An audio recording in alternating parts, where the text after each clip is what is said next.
BJP के प्रदेश अध्यक्ष doctor Sanjay Jaiswal ने बड़ा हमला नीतीश कुमार पर बोला और सीधे तौर पर कहा कि कल आयोग की जो गठन की गई है वो काला दिन था और सबसे बड़ा काला दिन कल के लिए था। वहीं उन्होंने महाधिवक्ता पर भी हमला किया, कहा कि 15 महापटिशन रिव्यू पटिशन जो है हाईकोर्ट में दाखिल किया गया था लेकिन फिर वापस ले लिया गया। वहीं आपको बता दें कि बिहार के महाधिवक्ता भी रबर स्टैंप की तरह काम कर रहे हैं। संजय जायसवाल ने आज संवाददाता सम्मेलन में ये बातें कही है। क्या कुछ कह रहे प्रदेश अध्यक्ष डॉक्टर संजय जायसवाल, जरा वो बयान पहले आप सुन। कल का दिन बिहार के लिए, बिहार सरकार के लिए सबसे दुर्भाग्यपूर्ण दिन था। बिहार की सरकार बहुत सारे घोटालों में रहती है, लेकिन पहली बार हम लोगों ने देखा कि हाईकोर्ट में वकील घोटाला भी हो रहा। कल आप सभी को मालूम है कि बिहार सरकार ने 15 रिव्यू पिटीशन फाइल किए थे। हम बार बार समझाते थे कि आयोग बना करके अपना फैसला कर लीजिए, इसको लटकाना ठीक नहीं है। पर माननीय नीतीश कुमार जी ने सभी प्रेस के सामने यह कहा कि नहीं, यह बिल्कुल ठीक है, वैलिड है। और बिहार सरकार ने 15 रिव्यू पिटीशन फाइल किए और बाद में सभी रिव्यू पिटीशन को विड्रॉ कर लिया गया। इसमें लाभ किसको हुआ? तो इसमें लाभ 2 व्यक्तियों को हुआ। पहले सबसे बड़े लाभार्थी बने विकास सिंह जी। इनको प्रति हियरिंग के लिए 35 लाख रुपए दिया जाता है। क्यों दिया जाता है? आपको जब विड्रॉ कर लेना था, किसी को बहस ही नहीं करनी थी, तो इतने पैसे क्यों दिए गए उस वकील को? दूसरे उतना ही बड़ी अमाउंट मुझे नहीं मालूम है, लेकिन हम लोग जानते हैं कि मनिंदर सिंह जी भी सुप्रीम कोर्ट के बड़े एडवोकेट हैं, इनकी भी सेवाएं ली गई। तो यह बिहार में एडवोकेट जनरल, क्या मुख्यमंत्री की तरह बिहार का एडवोकेट जनरल भी रबर स्टैंप है क्या? जिसका काम है दिल्ली से वकीलों को लाना, लाखों रुपए उन लोगों को देना। और 15 रिव्यू पिटीशन का मतलब होता है कि हाईकोर्ट में बिहार सरकार के जितने वकील हैं उनकी क्षमता पर और उनकी बुद्धिमत्ता पे हमें शक होता है। अगर यह कोई सिविल का सबसे हमारा कमजोर और 6 महीने पास आउट लॉयर भी होता तो भी इतनी गलती नहीं करता। अगर बिहार सरकार 15 रिव्यू पिटीशन दायर करती है तो यह बताता है कि बिहार सरकार के वकीलों की क्वालिटी क्या है। और एडवोकेट जनरल हाईकोर्ट में बहस नहीं करेगा, हर बार उसे भाड़े पर दिल्ली से लोगों को लाना पड़ता है, लाखों रुपए देना पड़ता है। तो कहीं इसमें भी कुछ ना कुछ लेन देन का तो चक्कर नहीं है। क्यों एडवोकेट जनरल हाईकोर्ट में बहस नहीं करेगा? हर बार उसको क्यों, और विड्रॉ करने के लिए क्यों दिल्ली से वकीलों को लाने की जरूरत पड़ती है? यह अपने आप में बहुत बड़ा पहला घोटाला है। मंत्री जी अपने प्रधानमंत्री बनने की अभिलाषा में बिहार में कानून व्यवस्था को पूर्णतः खत्म कर चुके हैं। बिहार के अफसरों की जो स्थिति है कि कोई साधारण आदमी फोन कर दे किसी का नाम लेकर के, तो अगर डीजीपी, और जाहिर बात है जब डीजीपी को फोन किया होगा वह व्यक्ति, तो प्रधान सचिव को भी किया होगा, चीफ सेक्रेटरी को भी किया होगा। इसकी एक कोर्ट के द्वारा, एक अभी प्रेजेंट हाई कोर्ट के जज से एक भाजपा मांग करती है कि उसकी कमेटी बने। और इस तरह के कितने फोन आए हैं और कितने सरकारी अफसर घोटालेबाजों को बचाया गया है, इस पर भी एक श्वेत पत्र सरकार को जारी करना चाहिए। और चौथा जो है, बिहार शिक्षा परियोजना परिषद पटना में बैठ के प्रश्न पत्र, अपने प्रश्न तय करती है। यह एक जो कहा जा रहा है कि किशनगंज में किसी ने टाइपिंग मिस्टेक किया गया होगा, यह चौथा बड़ा बिहार का शिक्षा घोटाला है। यह जितने भी प्रश्न 7वां क्लास 6ठा क्लास के तय होते हैं, बिहार शिक्षा परियोजना परिषद ने शिक्षकों को पटना बुलाया था, पूरा बैंक बनाया था।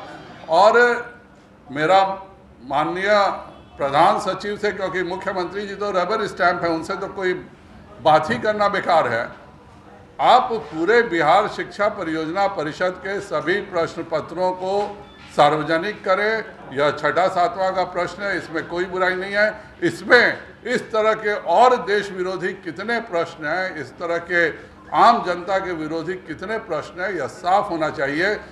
यह इस तरह का प्रश्न पूछना इस देश के रहने वाले देशवासी को क्या कहते हैं? प्रश्न यह था कि इस देश के रहने वाले, और उसमें 4 देशों के साथ कश्मीर रखना, तो बिहार में माननीय मुख्यमंत्री पूर्णतः दिल्ली के स्वप्न में बिहार को छोड़ चुके हैं। बिहार का एडवोकेट जनरल बिहार बहस नहीं करता है, उसको दिल्ली से आदमी लाना पड़ता है विड्रॉ करने के लिए। रीट पिटिशंस किया जाता है 15 वकीलों के द्वारा, किसी में कोई जानकारी नहीं होती है। डीजीपी को कोई भी मोहल्ले का आदमी फ़ोन कर देता है और डीजीपी उन अफसरों को बचाने में लग जाते हैं। यह पूरा बताता है कि बिहार में कानून व्यवस्था नाम की चीज़ नहीं है, बिहार में शासन नाम का कोई चीज़ नहीं है। नीतीश कुमार जी केवल अपने आश्रम जाने के चक्कर में पूरे बिहार को जंगल में बदलने को तैयार हो गए हैं, और यह जंगल में कन्वर्ट हो रहा है, जहाँ पे ना कोई पुलिस के किसी के कंट्रोल में है, ना वकील कहीं कंट्रोल में है। हाईकोर्ट ने कल जो कहा, हम लोग विगत 1 वर्षों से कहते थे कि आपका शराबबंदी पूर्णतः असफल है। जितने भी राजद के नेता हैं वही सबसे बड़े शराब माफिया हैं, बालू माफिया हैं। आप शराब माफिया और पुलिस मिल करके 1000 करोड़ रुपए से बिहार का पैसा आपस में बांट लिया जाता है और पूरे बिहार को नशे में ढकेला जा रहा है। कल वर्षों बाद हाईकोर्ट की जो टिप्पणी आई है, और जिस प्रकार की टिप्पणी है, उससे पूरे बिहार सरकार को शर्मिंदगी होनी चाहिए। अगर कोर्ट यह मानता है कि आप बिल्कुल असफल हैं और आप पूर्णतः एक तरह से नए नशे का बढ़ावा देने का काम कर रहे हैं, क्योंकि आपके पुलिस की कोई दिलचस्पी नहीं, और यह बात माननीय मुख्यमंत्री को छोड़ के बिहार के प्रत्येक जनता को मालूम है कि किस तरह से यहाँ शराब माफिया पुलिस के गठजोड़ से चलता है और कैसे हर मोहल्ले हर घर में शराब सप्लाई होती है। और यह होने के लिए कोई आश्चर्य की बात नहीं है। इसलिए आश्चर्य की बात नहीं है कि जिस प्रदेश का डीजीपी को कोई एक साधारण आदमी फ़ोन करके कहता है कि मैं चीफ जस्टिस बोल रहा हूँ, और डीजीपी साहब यस सर नो सर करते हुए सभी आदेशों का पालन कर देते हैं, तो वैसे डीजीपी और वैसे पुलिस की तो अक्षमता सभी जग जाहिर है। आज मेरा यह स्पष्ट आरोप है, यह तो एक सिंगल केस था जिसमें एसएसपी का पकड़ा गया, आपने एसएसपी का निलंबन कर दिया। उस व्यक्ति ने कितने आपके प्रधान सचिवों को फ़ोन किया, आपके चीफ सेक्रेटरी को फ़ोन किया है कि नहीं किया है, और कहीं आपको भी फ़ोन किया है कि नहीं किया। जांच तो इसकी भी होनी चाहिए माननीय मुख्यमंत्री महोदय। एक व्यक्ति के आदेश से एसपी को बचाया जाता है, यह बताता है कि बिहार में पूर्णतः पुलिस व्यवस्था खत्म हो गई है। पाटलिपुत्रा कॉलोनी में अगर हरनौत के किसी मुखिया का पति है तो उसकी हत्या करने के लिए गांव का जगह नहीं चुना जाता, वह पटना चुना जाता है कि पाटलिपुत्रा थाना के बगल में अगर हम हत्या करेंगे तो हम बच के निकल सकते हैं। अगर ट्रेन में डकैती डालनी होती है तो कहलगांव, बगहा, किशनगंज का कोई कोने का सुदूर इलाका नहीं चुना जाता। उसके लिए भी डकैतों को सबसे आसान और सबसे सुरक्षित डकैती डालने की जगह पटना ही लगता है कि पटना से जब दुरंतो एक्सप्रेस चलेगी तो हम डकैती डालेंगे।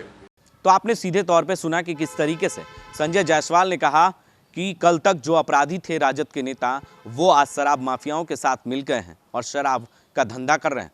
वहीं उन्होंने डीजीपी पर भी सवाल खड़े किए, तो वहीं अधिवक्ताओं को बताया रबर स्टैंप की तरह बिहार में काम कर रहे हैं। यानी तमाम बातें उन्होंने आज प्रेस कॉन्फ्रेंस में ये बातें कही है। सीधे तौर पर नीतीश कुमार पर हमला भी किया है।